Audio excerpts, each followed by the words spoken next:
I'm Michael Petkov. অর্থ পাচার প্রতিরোধ ও পাচার হওয়া অর্থ ফেরত আনতে ব্রিটিশ হাইকমিশনের সঙ্গে বৈঠক করেছে দুর্নীতি দমন কমিশন। রবিবার সেগুনবাগিচায় দুদকের প্রধান কার্যালয়ে সংস্থাটির শীর্ষ কর্মকর্তাদের সঙ্গে বৈঠক করেন ব্রিটিশ হাইকমিশনের 4 সদস্য।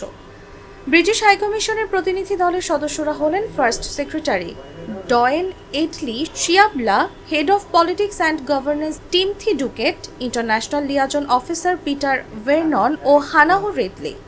এছাড়াও যুক্তরাজ্য থেকে বৈঠকে অনলাইনে যোগ দেন আন্তর্জাতিক দুর্নীতি দমন কোঅর্ডিনেশন সেন্টারের ডেপুটি হেড মাইকেল পেটকভ। জানা গেছে, বৈঠকে দুর্নীতি দমন কমিশন তাদের কার্যক্রম সম্পর্কে প্রতিনিধি দলকে অবহিত করে। এছাড়া দুর্নীতি দমন কমিশনের সক্ষমতা বৃদ্ধির জন্য বিশেষ করে মানি লন্ডারিং প্রতিরোধ ও পাচারকৃত সম্পদ পুনরুদ্ধারের ক্ষেত্রে যুক্তরাজ্যের সহযোগিতা নিয়ে প্রাথমিক আলোচনা হয়েছে।